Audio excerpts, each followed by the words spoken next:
Good evening, New Eden, and welcome to, I believe, my sixth video blog for the CSM 9 election. My name is DNSBLACK, and I want to talk about a subject that's hit the boards, and I've got some questions on my own CSM post. Ripper Tag's written some posts about the culture and the nature of EVE Online, and is it beginning to cross the line? Generally speaking, I would have to say no, but there are always those outliers. There are always those people that tend to push those outer envelopes, and I want to speak to that. All right, I want to clearly speak and state my position is within 5 minutes as best that I can. Number one, Aronica and the bonus room, and listening to the TeamSpeak recording and what was taking place, I think goes far beyond the culture and the nature of what our game is trying to promote and develop. There are limits, and I know you can hide behind the anonymity of being online and through the typing and through the TeamSpeak, and there's very shallow ways that you can get away with saying things that you probably could never say to somebody's face and treat people the way you never treat them in the real world. And I feel sorry for you. And it just kind of goes to show that you're probably not going to really run for the CSM election, because then your real name and who you are is going to be given out. And I'm sure some people just might contact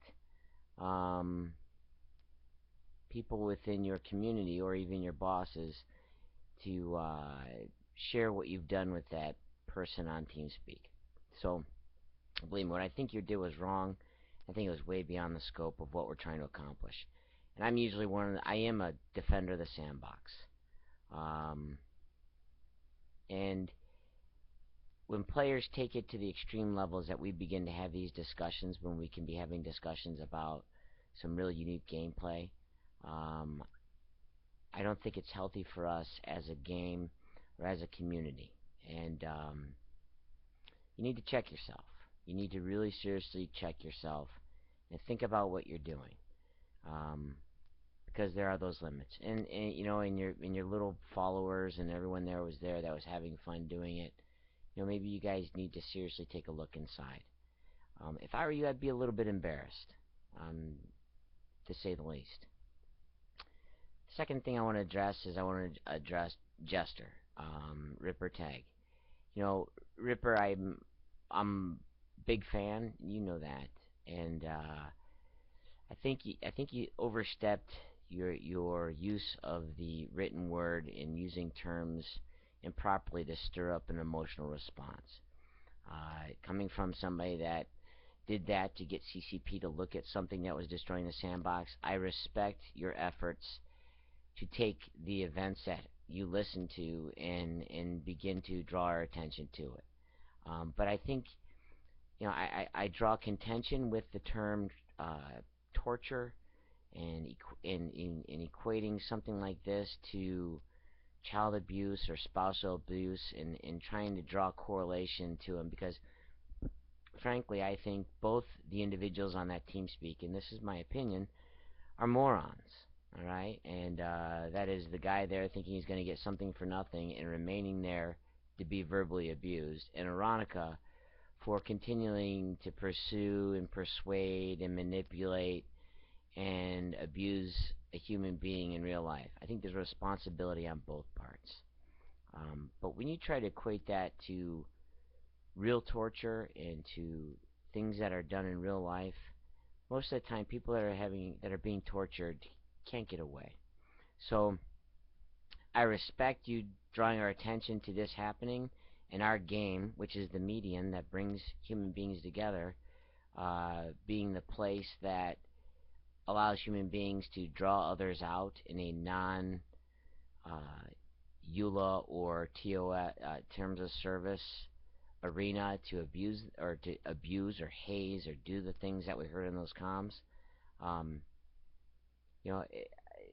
glad you brought it to that attention, but I think you need to retract and take back some of your statements in equating any of this to some real traumas out there. The third item is CCP has a business responsibility, and it's going to be their call, and I will truly respect whatever call they make. It's very similar to, and this is the analogy I put up there. Um, they provide the medium for human beings to come together. It's no different than the Los Angeles Dodgers and San Francisco Giant baseball game, to where an individual who's a San Francisco fan steps outside, and after the game gets, you know, seriously physically beat up, in the hospital, has brain damage, a whole number of things all over a baseball game. They end up suing the Dodgers. We're all going to sit here, well, how can you sue the Dodgers? But in the court of law, it's not necessarily that. I mean, if we want to get lawyers involved, there will be money lost. Our game will suffer. And those are the things that I think CCP has to do. It's called risk management. I work for a university, and we go through those things all the time. And we make sure that we are always dotting our I's, crossing our T's, doing the necessary means to provide a safe campus, the lighting, security, education, and all of those things. So CCP has to manage their risk. They are a business. And as players, we have to respect their decision. They choose to, move towards wrong. I mean, come on, think about it. If in game you found out that somebody was running a prostitution chain and using this game for that, and CCP found out about it, I think they would be obligated, just like they'd be obligated that if somebody, those taboo things, if somebody was, doing things in the real world, you just can't turn a blind eye. And I think CCP does have that responsibility. They're going to look at it. They're going to look at their terms of service and their EULA. And as players, including you, Veronica, including all your little minions on your TeamSpeak, you've got to respect what CCP says, and to ask for a community to step up and say that, oh, this is going to destroy you. They can't do that. There's people's jobs are at stake. And being a person that just went through 6 months of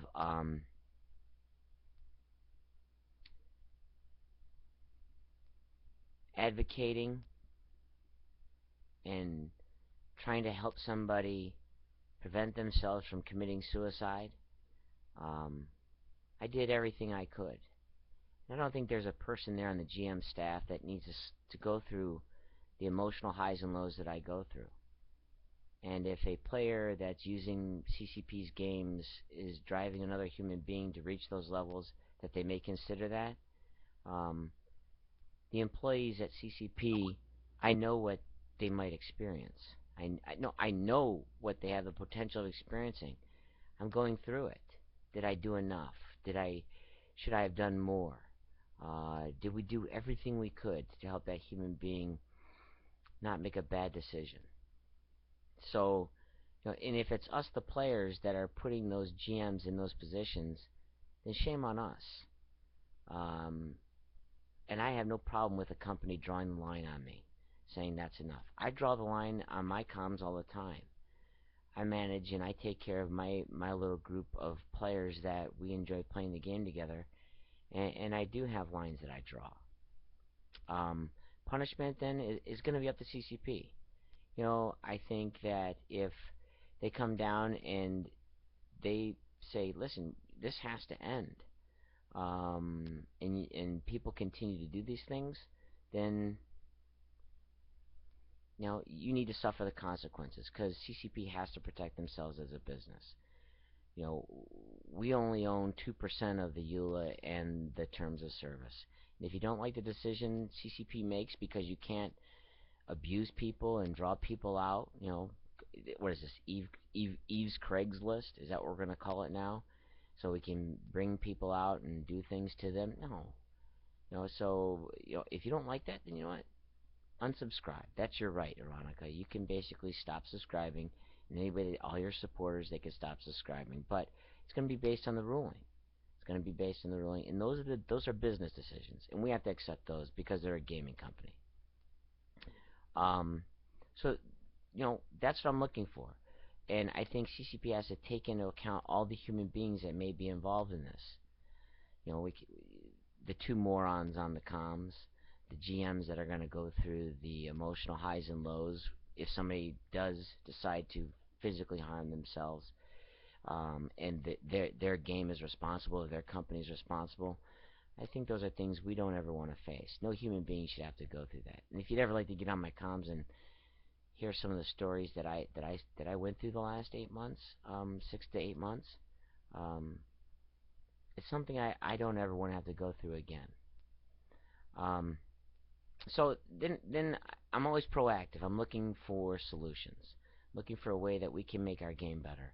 And one of the ways we can make our game better, it's simple, and it's simple, but yet there is some complex things. This all boils down to local.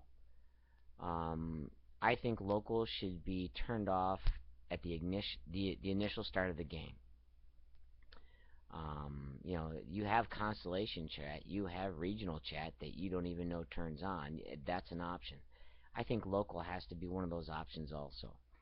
And is that removing local? No, that's just not having it up as an immediate default turn on.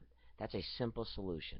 Because the minute you take away local, the predators in the game, the people that you know try to promote this type of behavior, you know, the fishing holes eliminated. But it also can then be used as an educational tool. Whereas if local is then turned on by any given player, a video blog comes up. Just not a little sticker that says teen and adult or mature. You know, a video blog comes up from CCP and a dev that begins to talk about the nature of the human side of Eve and what you're about to enter into. And then you stepped in the local as your choice. I think another thing that could be a great option would be, you know, if you own 00 space, or if through the new dust mechanic um, in the game, where you're fighting for districts on the planets, that the person who owns the districts or owns the space, you know, they have the option to either have local turned on at all or local turned off. It would be a great thing we could add, and add a lot of gameplay to 00 that a lot of us experience in wormholes. Wormholes is wormholes. It's local's not on at all until you type in it. So I think removing the fishing hole would be something I would consider, because I think CCP does a good job at policing the new player channels. I think they do a good job at helping people become better at the game, the ones in zero part. But I think CCP has needs to begin to educate the human side of this game. So those are my 5 solutions. I thank you for watching my video blog. I think the local solution is would be something that we can take a look at, and then I think, you know, we can grow a number of ideas. But it may be simple, but it also can then create some more emergent gameplay. Play our own local channels that we begin to police. So those are my 5 things, you know, that I want to take a look at. I think this is a very serious subject. Jester, I am writing something. I'm not as fast as you at producing the written sides of my ideas, but I hope this video blog will at least stem you guys over as we take a look at, I think, one of the more serious subjects. You know, Summer Blink was all about the sandbox, but I think this really speaks to the human beings that are online gaming. So, DNSBLACK out. Appreciate you watching the video. And CSM elections are coming up. Make sure you guys are getting active on the forums, asking us questions. You want the best representatives in Iceland being advocates for you. And I hope to be one of those advocates. DNSBLACK, I'm out.